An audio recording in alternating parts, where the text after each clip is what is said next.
Dika, gue tunggu pertanyaannya di Aks FM, Dika. Di spam sama Dika semua.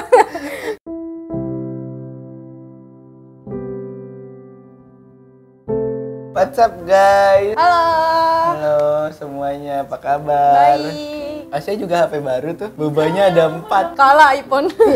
Hari ini kita mau ngapain? Kan katanya lu mau ngebahas tentang iya. suicide, bunuh diri. Iya, kemarin tuh lewat FYP gitu, sebenarnya beritanya udah lama sih kayaknya. Terus kayak pengen aja gitu ngebahas karena menarik gitu kan. Cerita yang dari ini loh, mahasiswa UNES yang di Semarang yang meninggal di Mall Paragon. Mall Paragon. Dia mahasiswa SI Prodi Biologi angkatan 2021. HP baru guys. Cakep sih orangnya. Tertariknya itu karena pesannya dia ini loh, karena polisi nemuin pesan kayak di tasnya itu ada surat, terus juga isinya tuh bahasa Inggris gitu kan, terus artinya tuh apa, bacain coba. Maaf karena tidak menjadi sekuat yang mama inginkan. Aku punya hadiah untukmu, dikirim dari kosan Hani. Aku berharap aku bisa memberikan itu sendiri kepadamu. Maaf, terima kasih selalu memikirkanku, peduli padaku, dan maaf jika aku selalu membuatmu sedih. Aku mencintaimu selalu. Jangan lupa berdoa buat aku ya. Sekali maaf ini aku nyerah. Sekali maaf. Hah? Ya mungkin guys. Ya kayak gitu lah isi suratnya. Yang ramenya itu orang-orang tuh netizen tuh nyari di akun sosial medianya dia. Iya boleh lah. Di TikToknya dia itu ada postingan ulang yang menggambarkan dia ini punya masalah tapi nggak bisa nggak punya tempat untuk bercerita sih kalau kata gua. Itu yang mantannya. Ini video klarifikasinya. Ya mungkin orang-orang udah pada tahu kali ya, karena banyak kan orang main TikTok ya kan, netizen sekarang kan main TikTok. Di postingan ulangannya dia itu sebuah video yang tulisannya tuh kayak apa tulisannya? Ini ada videonya pas nggak, dia di TikTok tuh video, tapi ini jatuhnya foto, jadi foto bergeser gitu. Tulisannya tuh, aku bahagia meskipun dicintai karena tubuh, dimanja karena ada maunya, ditreat like a queen karena bisa memenuhi keinginan hawa nafsunya. Gimana tanggapan Anda? Lah tanggapan gua sebenarnya ini sih fenomena sekarang ya, fenomena pacaran anak zaman sekarang tuh kayak gini gitu loh. Maksudnya ya gua nggak tahu ya, maksudnya di sini tuh yang kayak mana ya, ditreat like a queen karena bisa memenuhi keinginan hawa nafsunya. Maksudnya keinginan hawa nafsu tuh kalau buat gua tuh luas ya. Gue nggak ngerti cara mainnya gimana. Hawa nafsu yang dimaksud itu kayak gimana? Apakah cuman sekedar physical touching atau sampai atau sampai kayak ya bobo bareng. Gue nggak tahu soalnya. Bobo bareng. Ya, gue nggak tahu sebenarnya keinginan hawa nafsu yang dia maksud itu kayak gimana. Tapi kalau memang misalnya sampai kayak gitu, berarti fenomena pacaran anak zaman sekarang pasti kenapa tindakan itu diambil, gue sih ngerasanya kayak dia ada satu pikiran yang terus dia rasain gitu sampai akhirnya dia ngambil keputusan kayak gitu. Tadi sih gue sempat cari-cari juga beritanya. Ada beberapa kanal YouTube yang bilang kalau sebenarnya keinginan dia untuk bunuh diri itu udah terlihat itu dari tahun lalu, dari 2022 gitu, dari postingannya, karena kan dia sendiri juga punya akun TikTok deh kalau nggak salah. Oh iya. Iya, yang satu yang memperlihatkan dia tidak pakai jilbab, yang satu memperlihatkan yang dia pakai jilbab. Oh, gue baru tahu loh. Kalau yang di channel YouTube yang gue tonton begitu, karena ada akun TikTok yang bilang dia melihatkan sisi gelapnya dia. Kalau balik lagi dari yang tadi postingan ini ya, yang postingan yang di treat like a queen karena bisa memenuhi hawa nafsu, kalau gua melihat dia tuh menganggap dirinya udah nggak berharga lagi. Betul. Kalaupun dia harus putus sama cowoknya, dia pasti akan berpikir siapa laki-laki yang mau sama gue karena ini udah terjadi sama gue gitu. Iya. Gue udah nggak berharga lagi gitu. Terus mungkin di satu sisi ceweknya pengen tetap terus sama cowoknya, tapi cowoknya kayak udahlah gue udah nggak mau sama lu lagi gitu. Tapi si cewek kan minta pertanggungjawaban gitu atas apa yang sudah terjadi sama dia. Nah pikiran-pikiran kayak gini biasanya terjadi tuh pertama dia tuh udah kena tekanan mental nih. Iya, dia ngerasa udah nggak berharga, dia udah ngerasa kayak hidupnya dia hancur. Karena kalau dilihat cewek atau cowok, ada orang yang bilang gini, lu tuh enak ya cowok, nggak ada bekasnya. Kalau kita sebagai cewek ada bekasnya gitu. Jadi walaupun gue dapet laki-laki, misalnya gue sebagai cewek, gue dapet laki-laki yang nerima gue apa adanya, gue akan ngerasa ini laki-laki tuh nggak tahu apa-apa gitu sama gue yang udah seperti ini. Kayak gue kayak ngerasa bersalah aja gitu dapat laki-laki yang kayak gitu tapi guenya kayak gini.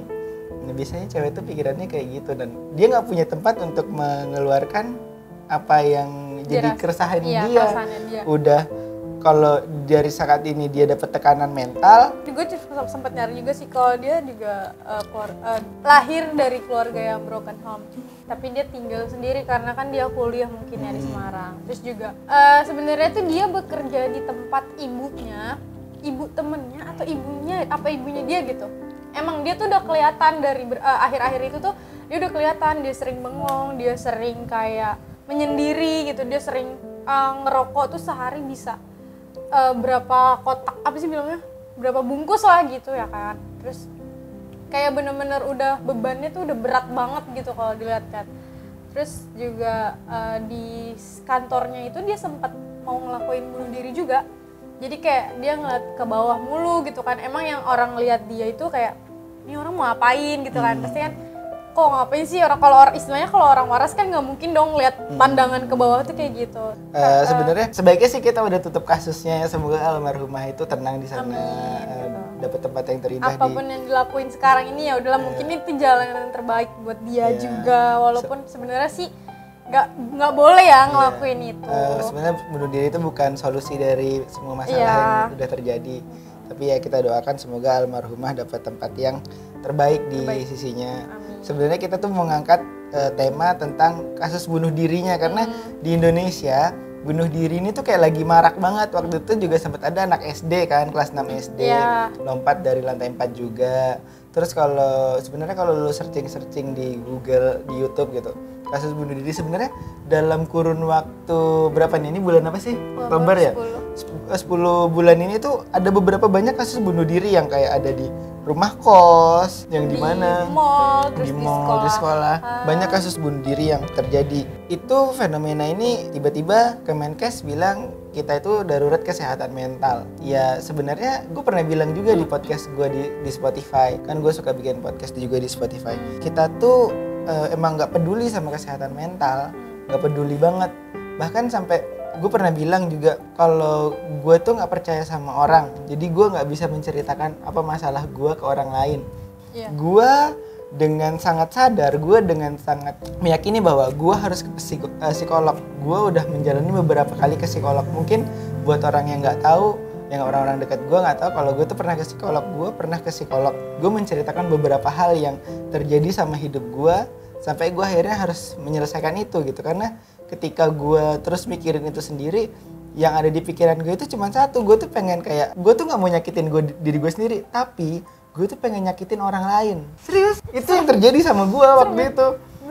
Mungkin kalau yang dia lakuin kan dia nyakitin dirinya sendiri, yang lu bilang katanya dia pernah nyelek-nyelek. Nah, itu kan salah satu dari tindakan yang dia lakuin karena tekanan mental.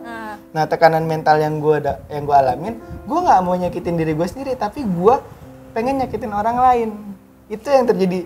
Tapi kalau misalnya gue nyakitin orang lain, itu nggak fair dong buat orang lain, karena orang lain nggak tahu apa-apa. Gue ngeluapin emosi gue buat orang lain, dan itu juga pasti posisinya gue kan salah. Iya, salah banget. Salah banget. Karena kenapa gue kayak gitu? Ya karena kejadian masa lalu gue pernah nonjok orang, dan gue ngerasa setelah gue nonjok orang itu sampai orang itu terkapar, gue ngerasa puas. Wow. Nah, makanya akhirnya gue sampai ya udah gue harus ke psikolog gitu. Gue harus nenangin ini. Tapi kebanyakan dari kita juga, kalau orang yang ke psikolog itu dianggapnya sebagai aib. Iya. Jadi kayak, lu ke psikolog, wah lu kayak udah nggak beres gitu. Iya, kayak udah nggak beres gitu. Jangankan antara teman, antara lu di tempat kerja lu, ya itu udah bisa jadi ketika lu sebenarnya pengen banget ke psikolog, tapi kalau teman-teman lu tahu, teman kantor lu tahu gitu, kalau lu ke psikolog, pasti orang akan memandang kayaknya jangan sama dia deh, nanti ini kayaknya kejiwaannya dia lagi kayak gini. Sebenarnya enggak, ke psikolog itu gue butuh menceritakan yang gue rasain, dan gue butuh treatment apa yang harus gue lakuin supaya pikiran-pikiran itu tuh nggak muncul di gue gitu. Nah tapi orang berpikirnya ketika gue ke psikolog gue punya gangguan kejiwaan. Sebenarnya enggak, gue ke psikolog karena banyak pikiran yang menghantui pikiran gue sampai itu mengganggu pola istirahat, pola makan, pola berpikir gue, sampai cara gue berinteraksi sama orang tuh berubah. Nah ini fenomena-fenomena paradigma yang terjadi di sekitar kita, dan ketika kejadian kayak gini baru deh Kemenkes ngeluarin kita lagi darurat kesehatan mental yang lu post waktu itu tuh. Iya. Darurat kesehatan Di mental. Instagram itu. Berarti emang menurun banget sih kesehatan mental. Karena dari kecil udah nggak aware sama yang namanya kesehatan mental. Coba gue tanya sama lu, dari lu zaman SD sampai SMK sampai lu lulus, pernah nggak di sekolah ngajarin tentang kesehatan mental? Pernah nggak? Ada nggak pelajaran yang mengharuskan lu untuk ketika lu merasakan sesuatu ceritakan? Oke, mungkin ada BK. Ya. Tapi ketika lu menuju ke BK, pasti orang lain akan berpikir bahwa oh lu punya salah kasus. nih, lu punya kasus nih. Gitu. Padahal sebenarnya lu itu mau menceritakan apa yang menjadi keresahan lu, dan itulah fungsi bimbingan konseling. Kalau dulu itu namanya guru BP. Gue dulu, kalau zaman gue dulu BP, kalau sekarang BK, bimbingan konseling. Kalau sekarang BK itu adalah orang yang menyayangi siswa gitu. Tapi kan ketika lu ke situ, paradigma orang apa? Balik lagi kan, pasti lu punya kasus nih, pasti lu bermasalah nih. Padahal emang enggak gitu. Ya kesehatan mental itu yang sebenarnya udah menurun drastis di kita. Kalau dulu tuh ada di Korea Selatan tuh yang kasus tingkat bunuh diri itu tinggi karena ekonomi. Kalau sekarang kan kasus bunuh diri itu ya karena percintaan, karena ya banyak lah faktornya sebenarnya. Ekonomi juga. Lebih kedua itu sih yang dominannya. Sama ini Bullying ya, karena bullying. Rata-rata di sekolah ya kan. Terus kasus bunuh, kalau waktu itu gue yang sempat gue geger itu anak kelas 6 SD ngelompat dari lantai 4 karena yang gue tahu sebenarnya itu kasus itu masih samar-samar sih kalau menurut gue, entah dia bunuh diri kah atau emang dia terjatuh atau gimana, itu masih ada dua opsi sih. Kalau yang gue baca berita ya gitu, ada yang polisi bilang dia terjatuh, tapi ada juga yang bilang kelihatan dari situ kalau dia tuh nyusun meja. Tapi logikanya ya anak kelas 6 SD itu tingginya berapa sih? Dari 100 sampai 100-150 cm dan se-Asia lah. Iya, dan pagar itu kan tinggi ya. Paling kalau anak SD ngeliat ke bawah yang kelihatan palanya doang. Iya, segini. Nggak mungkin dia terjatuh, ngapain dia lompat-lompat? Logikanya gitu. Oke, kalau misalnya dia bunuh diri karena sadar, karena dia pernah terjadi sesuatu sama dia, pasti pikiran ini tuh udah dia pikirkan berulang-ulang.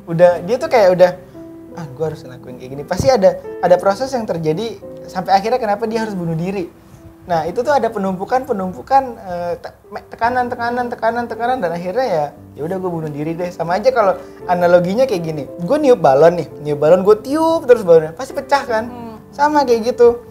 Mental manusia ketika dia terus dikasih masalah tapi dia nggak pernah mau ngeluarin unek-uneknya, dia nggak pernah mau ngeluarin apa yang menjadi keresahannya dia, ya udah akhirnya dia ngambil jalan pintas kayak gitu, pakai obat-obatan, bunuh diri, rokok, ya mengakhiri hidupnya, ya kayak gitu. Makanya kita sebenarnya kesehatan mental ini bukan cuman tugas kita sebagai orang yang punya tekanan mental, tapi tugas di sekeliling kita gitu. Coba deh bayangin kalau misalnya lu dulu nggak pernah ketemu Upla, nggak pernah ketemu gua, nggak pernah ketemu Gusti, ketika lu lagi jatuh-jatuhnya, ya pasti lu punya orang yang bisa lu ajak cerita, lu ajak tukar pendapat. Sekarang lu dekat kan sama Upla, sekarang lu sering bertukar cerita kan sama Upla. Ya itu yang terjadi karena Uplah bisa, menurut lu Uplah adalah orang yang bisa lu bagikan keluh kesah lu gitu, dan dia juga menasehati lu dengan cara yang bisa lu terima. Tapi kan kadang nggak semua orang bisa kayak gitu. Iya, betul. Kadang anggaplah Asya cerita sama temannya, dia lagi gini. Terus ya lagian lu kayak gitu. Kadang kita cerita bukannya kita dikasih solusi, tapi malah kita dijudge sama dia. Kayak gitu yang makanya kenapa pada akhirnya ya udah, gue mendingan mendem sendiri gitu. Ya sebenarnya kalau lu mau ke psikolog, pemerintah itu sebenarnya udah menyediakan jasanya kok. Lu bisa pakai BPJS buat ke psikolog sekarang, atau mungkin lu bisa pakai aplikasi psikolog yang lu tahu gitu. Gue juga tahu beberapa aplikasi psikolog dan gue pernah pakai aplikasi itu untuk ya gue juga pernah kok pakai. untuk apa namanya cari tahu tapi kalau masalah buat gua. kan ada tuh konsul di lewat aplikasi kan berbayar juga kan. Iya, Tapi berbayar. kalau gue kayak sekedar buat meditasi. Ya, nah meditasi itu juga meditasi sebenarnya doang sih. bisa jadi solusi tepat buat lu yang ngerasa lu lagi down Ya. banget gitu. Kalau lagi bener-bener apa ya, kalau gue tuh lagi bener-bener suntuk aja sih, bener-bener capek banget gitu tuh. Karena kayak kalau ngelakuin meditasi enak sih, ngikutin aja, dengerin gitu. Kalau Relax sendiri gitu. Tapi gue penasaran deh, kan lu pernah kan ke psikolog kan? Gue tuh pengen tahu sih, sebenarnya pengen banget sih penasaran ke psikolog tuh kayak gimana vibes-nya. Maksudnya tuh gue mau nanya, lu ke psikolog nih, gue pengen tahu bilang apa sih, dokter atau dokter ya? enggak psikolog. Psikolog. Iya, psikolog. Si psikolog pertama tuh psikolognya tuh menanyakan hal apa? Biasanya nih ya yang pertama dia tanya adalah nama gue siapa, panggilan gue apa. Yang dia akan pertanyakan adalah ngerokok atau enggak, terus minum alkohol atau enggak, terus hobinya apa. Dia selalu tanya tentang diri gue dulu, gitu. Dan setelah itu dia akan nanya, oke, apa yang bikin kamu jadi akhirnya kamu memutuskan untuk kesini? Kamu ceritain aja semuanya. Dan ketika gue ke psikolog, ini gue ngerasa nyaman ketika gue ke psikolog yang pakai BPJS ya. Iya. Karena kan waktu pakai ini Secara kan, langsung kan? virtual ya. Virtual dan waktunya juga terbatas ketika gue pakai BPJS. Dia membebaskan gue untuk menceritakan apapun yang gue rasain, berapapun durasinya, dia akan mendengarkan itu. Pokoknya sampai gue benar-benar ngerasa tenang. Ya udah, akhirnya gue ceritain apa yang jadi masalah gue, apa yang menjadi kenapa gue jadi susah tidur, kenapa gue jadi susah pola hidup gue jadi berantakan, kenapa gue jadi susah berinteraksi sama orang. Nah biasanya dia akan ngasih treatment. Oke, ketika lu kayak gini lu harus apa, ketika lu kayak gini lu harus gimana, dan kalau nggak bisa, nah ada treatment lain gitu. Oke, meditasi itu adalah salah satu cara yang benar kalau misalnya, bukan benar ya, maksudnya yang bisa lu lakuin ketika lu lagi ngerasa jenuh, lagi ngerasa suntuk. Tapi ketika meditasi itu udah nggak berhasil buat lu, harus ngelakuin cara yang baru gitu, cara yang lain, entah jalan-jalan, hobi yang lu suka gitu. Dari cara hal-hal sederhana yang sebenarnya kita suka itu bisa jadi salah satu alasan merubah cara kita berpikir. Misalnya gue pernah nih sekali waktu lagi tiduran tiba-tiba gue overthinking. Gue cuman ingat kata psikolog gue, coba rubah posisinya. Dan itu benar berubah. Yang gue pikirin nggak gue kepikiran lagi. Oh iya. Tapi itu berlaku untuk gue ya, karena psikolog itu bilang ketika dia menghadapi orang yang dapat masalah yang sama, cara perlakuannya harus berbeda. Misalnya lu sama gue, kita sama-sama ke psikolog dan masalah kita sama. Lu dengan pekerjaan lu, gue dengan pekerjaan gue, tapi treatmentnya bisa beda. Karena apa yang gue suka belum tentu lu suka, apa yang gue mau belum tentu lu mau, begitupun sebaliknya. Makanya kalau misalnya masalahnya sama, percintaan misalnya, treatmentnya pasti beda karena cara gue mencintai sama cara lu mencintai berbeda. Cara gue berpikir tentang orang yang gue suka sama cara lu berpikir tentang orang yang lu suka itu berbeda. Kayak gitu, treatmentnya nggak bisa sama dan nggak bisa dipaksa. Nah kalau kita bareng kesananya gitu. Tapi konsulnya sendiri-sendiri, nggak bisa bareng. Pasti ya. Nah itu kenapa gue bilang ketika gue menceritakan masalah gue ke orang lain itu memberikan treatment yang dia lakuin belum tentu bisa sama apa yang gue lakuin gitu. Misalnya lu ngelakuin A, gue lakuin A, ternyata nggak bisa gitu. Gue harus punya cara lain lagi. Gue tuh pernah mikir tau kayak kalau psikolog kan dia ini nggak sih kayak nebak-nebak gitu nggak sih? Enggak. Takut aja gitu kita cerita nih kayak ke si psikolognya, terus kayak psikolognya tuh gue tuh mikirnya kayak pasti psikolog kayak gini mah udah biasa gitu kan, kayak masalah anak muda gini gitu. Sebenarnya pengen banget sih nyoba kayak konsul gitu, cuman takut aja gitu psikolognya tanggapannya tuh beda gitu. Ya udah, matiin dulu. Cepet juga ya? Anjing. Jadi pertanyaan lo apa dah? Pertanyaan lo?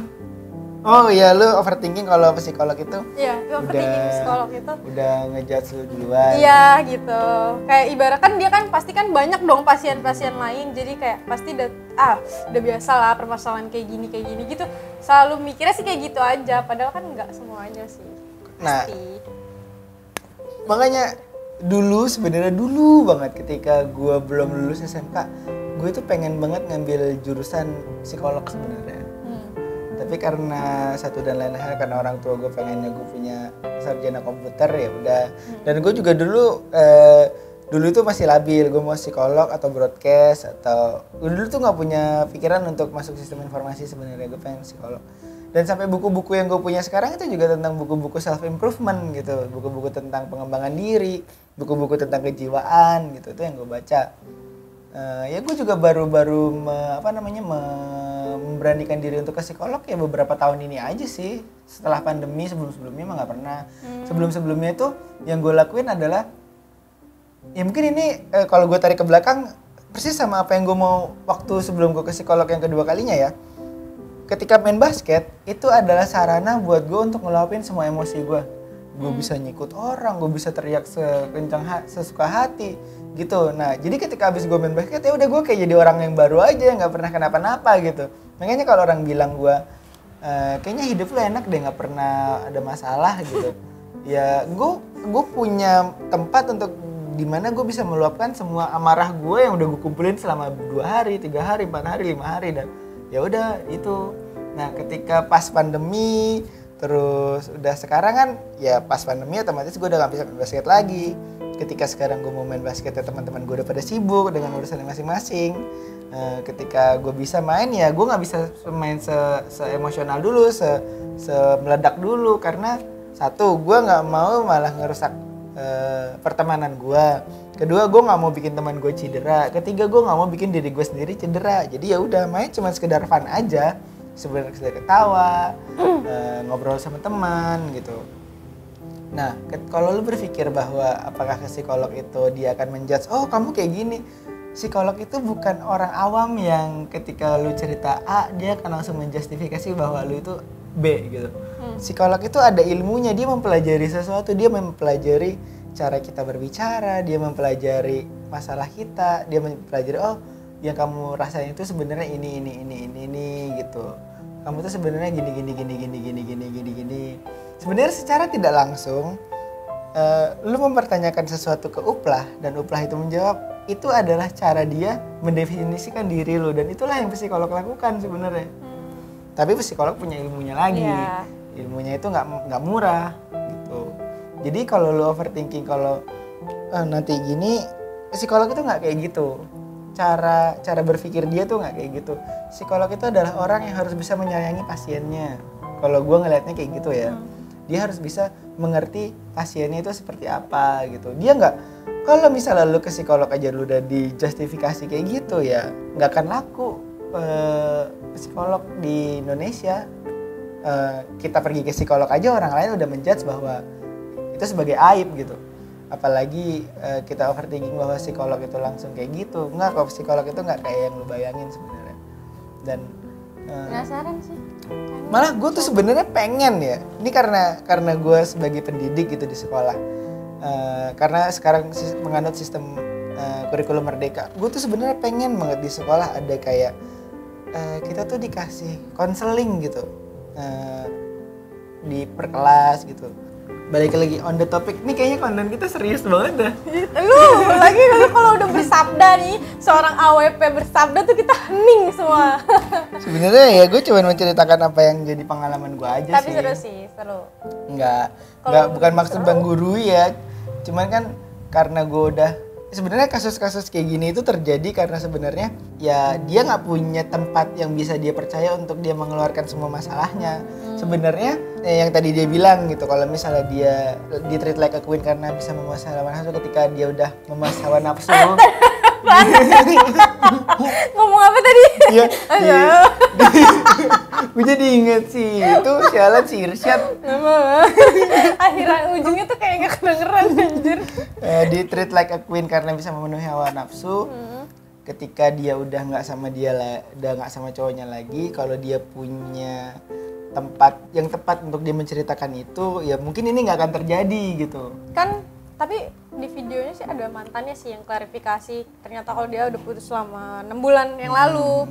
Terus juga katanya dia udah punya pacar baru. Tapi kan kita nggak tahu ya, dia ini, maksudnya kalau emang bener yang dia rasain tuh hal kayak gini yang tadi dipostingin ulangan itu, nggak tahu sama mantannya, nggak tahu sama orang baru, ya kan, nggak tahu atau sama sebelum-sebelumnya. Pasti karena apa ya? Walaupun udah mantan nih atau walaupun kayak dia tuh tetap masih ada rasa trauma mau sama siapapun. Iya, ya itu kan? pasti ada trauma karena gue pernah mendapatkan cerita yang sama dari orang juga bahwa gue kayaknya nggak pantas buat siapa-siapa gitu. Kenapa lu bisa bilang kayak gitu? Gue butuh tahu apa alasannya lu bisa bilang kayak gitu kalau gue nggak pantas buat siapa-siapa gitu. Dan gue selalu bilang apa yang sudah terjadi di diri lu di masa lalu itu ya udah masa lalu. Di masa yang akan datang pasti akan ada orang yang mencintai lu dengan semua kekurangan lu gitu. Tapi kan kalau misalnya lu sebagai cewek gitu, kalau lu kan kayak nggak bisa terima ya, gue dapat laki-laki yang baik tapi guanya nggak baik gitu. Ibaratnya tuh mau lu nerima apapun kita nih, tetap aja lu tuh nggak bakal bisa balikin gue yang dulu lagi, gue yang harga diri gue ada lagi gitu loh.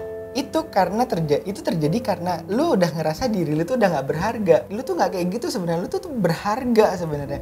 Cuman kalau lu mengingat yang sudah terjadi sama lu terus-terusan, itu yang membuat diri lu tuh semakin gak berharga. Ada di satu waktu diri lu tuh berharga sebenarnya. Gue juga kalau nginget kasus bunuh diri ya, gue jadi inget apa yang mau gue ceritain ke Uplah waktu itu. Gue juga pengen cerita sebenarnya sama Uplah waktu itu. Sampai akhirnya gue tuh lupa waktu itu gue mau cerita apa karena dianya sibuk, guanya sibuk. Yang waktu itu bukan sih yang gue habis jalan-jalan? Enggak, yang kata gue cerita juga terus kata Iya itu. Dia juga mau cerita. Iya, gue mau cerita. Nah, gue tuh kok nggak salah pernah bilang sekali sama dia, gue tuh pengen deh mengakhiri hidup gue gitu. Terus dia bilang, kenapa kayak gitu kak gitu? Kalau bisa mikir kayak gitu. Nah terus waktu itu kejadiannya berbarengan dengan meninggalnya almarhum Sisil. Ya. Abis itu besoknya PTS, dan ketika PTS namanya cara baru atau struktur baru PTS, gue harus bisa menyesuaikan itu dengan cepat dong. Ya otomatis gue tidak bisa membagi jadwal itu secara merata. Ada guru yang protes kayak gini, ada guru yang protes kayak gini, dan itu kayak membuat gue udah coba tapi ya gue nggak bisa, gue minta maaf gitu. Dan apa yang terjadi sama dia itu pernah gue lakuin juga. Gue selalu memandang lantai ke bawah. Gue tuh pengen kayak, kan waktu itu posisinya di dekat lapangan, gue selalu ngeliatin itu aja. Kalau gue lompat kayaknya enak banget gitu. Nggak tahu, gue tuh kadang suka hilaf aja gitu. Terus akhirnya ya gue mencoba untuk kontrol diri gue lagi untuk kayak tarik nafas, buang, terus gue mengalihkan pikiran gue ke hal-hal yang lain. Itu pernah terjadi sama gue. Apakah setiap orang pernah berpikir untuk keinginan mengakhiri hidupnya? Pernah. Tapi apakah dia bisa mengendalikan dirinya? Belum tentu. Iya. Kayak gitu. Sama gue juga ketika gue ngasih tahu ke orang bahwa gue pernah psikolog, orang itu akan berpikir bahwa keberadaan gue di tempat kerja itu sebagai aib, atau orang itu memiliki teman kayak gue sebagai aib. Ya udah, I don't care gitu. Kalau dengan berpikir kalau gue ke psikolog itu sebagai aib, ya udah, gue udah nggak peduli gitu. Gue cuma peduli sama diri gue sendiri karena gue ngerasa ya diri gue berharga sekarang gitu. Gue nggak bisa untuk ngendalin orang lain kan, mau dia suka atau nggak suka sama gue, ya udah. Kalau banyak diemnya sih, gue lagi mencerna kan. Itu ilmu banget gak sih saya kan. Kita tuh lagi di fase-fase ya gitulah, masih begini nih, goyang-goyang gitu. Istilahnya kalau dia kan udah melewati yang goyang-goyangnya itu kan. Kalau gue kan lagi bener-bener goyang banget nih gitu. Jadi kayak gue mencerna aja apa yang Nah itu yang waktu itu gue mau ceritain ke Uplah. Sampai akhirnya gue lupa tuh kejadian itu. Kalau tiba-tiba lu ngomong kayak gitu kan, tiba-tiba gue mengingatkan gue lagi bahwa gue pernah ingin melakukan hal yang sama kayak yang almarhumah ini lakukan. Cuman bedanya gue bisa mengendalikan diri gue bisa memaafkan kesalahan gue gitu. Tuh lu juga pernah bilang kan kayak yang pas almarhumah Sisil meninggal, gue rasanya pengen tuker apa sih bilangnya nyawa gitu. Gue juga pernah ngomong sama lu ya kalau iya. Kenapa sih harus Sisil gitu? Iya, kenapa? Bisa nggak sih kita tukeran aja gitu? Nah itu gue pernah ngalamin hal-hal kayak gitu. Gue pernah ngalamin yang ada ya gue ngerasa kayak down banget hidup gue gitu.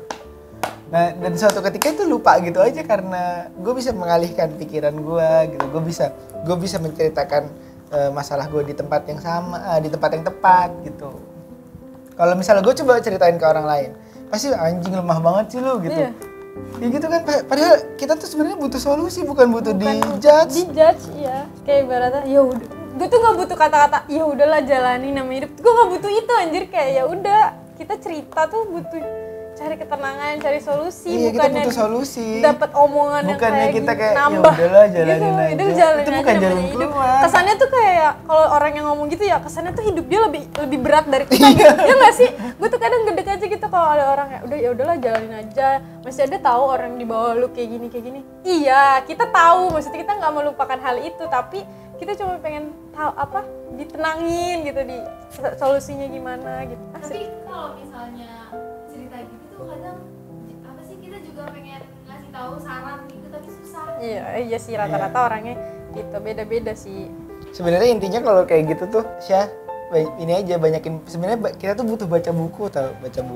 Terus Tapi kan tergantung orangnya. karena kita tuh suka gitu. literasi sih. Ya pertama itu mental, kesehatan mental rendah. Terus literasi kita tuh juga rendah. Keinginan kita untuk membaca buku tuh rendah banget. Makanya kenapa gue sebenarnya bisa dapat solusi-solusi kayak gitu ya, gue baca buku self improvement, terus dengerin podcast tentang kejiwaan gitu. Gue dengerin kayak gitu. Pengen dia punya pikiran kayak lu, kayak Uplah. Nah, nanti seringnya berjalannya waktu sih. Tapi kalau lu punya pikiran kayak gini, ya. Makanya kemarin kan gue nanya sama Uplah, gimana sih caranya bisa berpikir yang positif gitu. Sama dia dijawab apa gitu. Pokoknya. Belajar. Iya sih. Kalau kata dia, jangan dibikin beban, jangan dibikin apa. Ya udah jalanin aja gitu. Seiringnya jalan apa nanti juga bisa. Sama banyakin hal-hal yang apa ya dia bilang. Pokoknya gitulah. Ya udah. Ya udah. Nggak tahu ini Toxic FM atau bukan? Iya, nggak, kita nggak ada toxic sumpah.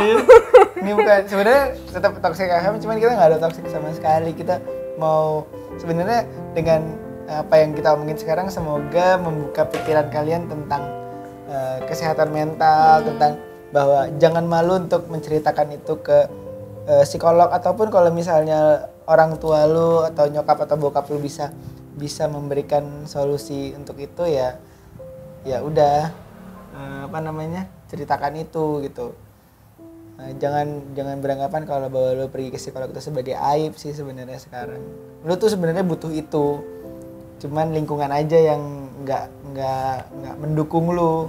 Hari ini psikolog bersama Andre Wahyu. Gue bukan psikolog, kampret. Gue cuma menceritakan pengalaman. Nggak tahu sih ya Asyik suka apa enggak, tapi gue suka aja gitu kalau ada orang cerita yang kayak gini tuh kayak seru aja gitu loh, banyak pelajarannya. Oke. Semoga video ini bermanfaat buat kalian. Ya nggak tahu sini bermanfaat apa enggak, yang penting kita sharing aja. Sharing aja, betul. Alami, gitu. Dika, gue tunggu pertanyaan di Aks FM Dika. Di spam sama Dika semua. Katanya Dika mau spam Aks FM gue, nanti Aks FM gue ada di description, ntar follow aja Dik. Jangan lupa follow IG gue. Terus juga buat siapa, almarhumah Nada tadi ya, semoga almarhumah Nada, almarhumah Sisi. Oh iya. Buat kamu mungkin yang belum tahu Sisi, ya yang video di YouTube. Iya, ada teman ya, kita. Teman kita. Semoga partner kita di Toxic FM dan sekaligus kru.